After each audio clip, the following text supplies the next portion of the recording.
back to the channel, everybody. Today we're going to be covering how different the world of Dragon Ball would be without Krillin. Now I'm not just going to make it so that he doesn't exist at all. We'll just say that in this scenario, he decided to stay at Orin Temple and show up his bullies. So when Goku shows up to train with Roshi, he would be down a training partner. With nobody to really compete against, Goku would be significantly weaker than he is in canon, due to basically being all by himself while he's training. The World Martial Arts Tournament will go as normal for the most part, just with Krillin not being there obviously. The final match between Goku and Jackie Chun would lean more in Jackie's favor, since Goku isn't nearly as strong as normal. After the tournament, the Red Ribbon Army arc would play out about the same, until Goku and Bulma go into the Pirate's Cave, and this time, they wouldn't split up, since Bulma obviously wouldn't feel comfortable going off by herself with no protection. Goku fighting General Blue would go on normal as well, with the mouse still running by and saving Goku's life. Now when we get to the Baba tournament, it's only Goku, Yamcha, Appa, and Puar. So Yamcha would go up first against a Vampire Man, and I'm pretty sure he'd face the same end as Krillin did in canon. Appa and Puar would still defeat him as normal, however. Goku would then have to fight the Invisible Man, but I'm pretty sure Goku could track his movements by sensing the vibrations, and also, Goku has the nose of a bloodhound, so we could most likely sniff out his opponent and take him out pretty fast. The rest of this arc would take place as normal, and 3 years pass for the next tournament. Yamcha would still train with Roshi, but again, his training wouldn't be as effective as it was in canon due to Krillin's absence. The tournament would go mostly the same again, with some regular strong guy taking Krillin's place. After the match with Tien is when Goku goes back to get his power pole in Dragon Ball, and once he enters, he is immediately attacked by Tambourine. Now, Goku would be far stronger than Tambourine normally, but due to him being exhausted after his fight with Tien, he doesn't put up as well of a fight as he would have normally, and he is knocked out. Luckily for Goku though, he made enough of a racket that the others heard and came to check it out, and find Tambourine about to kill Goku. Tien and Roshi would step in and put a stop to him, but Roshi is too weak, and Tien is still tired from his match as well, and they were easily beaten as well. Right before finishing them off, Chaozu holds Tambourine in place with his telekinesis, and Tien unleashes his most powerful Tri-Beam, which vaporizes Tambourine. After the fight, everybody is confused on who that monster was, since the piece of paper with Piccolo's insignia was disintegrated along with Tambourine. So as of right now, the group have no idea that King Piccolo is behind all of this. The group returned to Kame House to rest and wonder who exactly that monster was, and if there are any more of them. King Piccolo would obviously sense the death of his son, and send Symbol to find out who could have done this.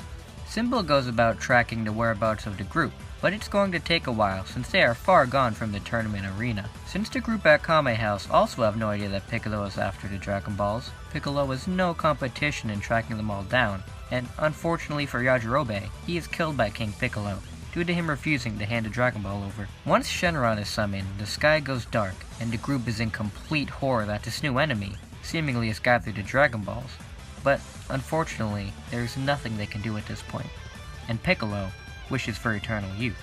On the news, Piccolo announces that he is going to take over the world, and Roshi is frozen in fear, remembering the Demon King from so long ago. Once Goku awakens, he has gotten a slight Zenkai, but he isn't in any condition to fight, but says he needs to go after the monster who tried to steal his Dragon Ball. So Roshi, Tien, and Goku head off to the King's castle to take Piccolo down.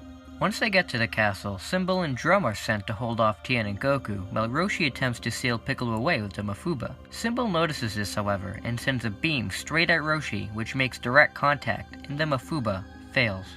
With the last of his energy spent, Roshi collapses to the ground, dead. Goku explodes in rage and quickly kills Drum out of extreme anger, similar to what he did in canon, and launches himself towards Piccolo.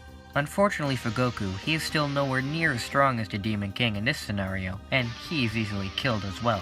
With both Roshi and Goku dead, Tien has no fighting chance whatsoever, and he is killed not too long after them. With Earth's strongest warriors defeated, King Piccolo goes off to rule the rest of the Earth. The remaining group really can't do much either, and all they can do is just watch in terror as Piccolo takes over the world.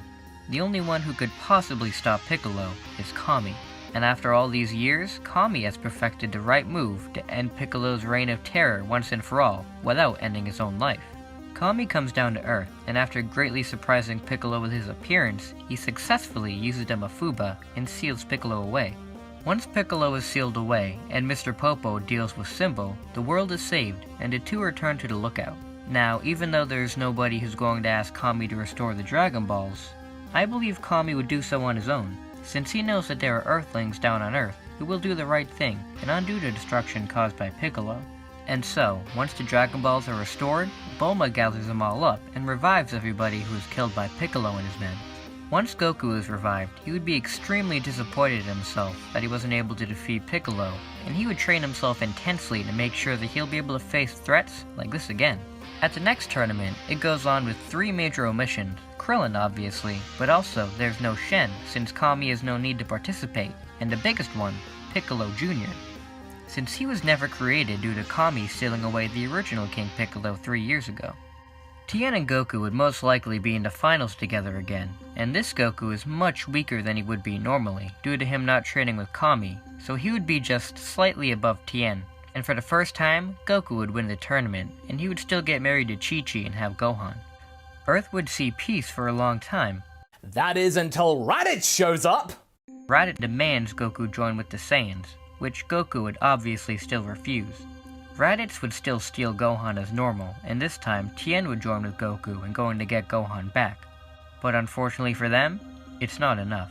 The two of them have gotten a little stronger since the last tournament, but Goku for sure is way weaker than his canon self, and the two can barely make a scratch on Raditz. The only real attack that could injure him would be the Tri-Beam, but Tien would most likely be able to fire it maybe once or twice on Raditz, which would damage him for sure, but not kill him. Raditz would easily be able to defeat the two, with him being disappointed in how weak his younger brother was. Seeing his father die, Gohan would explode in rage and still attack Raditz, and this would greatly injure Raditz for sure, but wouldn't be enough to take him out. Raditz would be amazed on how strong his nephew is, so he would take Gohan with him and leave the planet, and sell it off to Frieza, and the Earth would just become another Frieza planet. And now, Gohan would be raised to be a Saiyan killer for Frieza by his uncle and Vegeta. So you see, something so simple as Goku not meeting Krillin leads to the complete end of Earth. So I want you guys to just thank Krillin for being around in the main story, as this is what would have happened if he wasn't around. So, I hope you guys enjoyed this video, and I hope to see you around for the next one. So, till we meet again, see you later!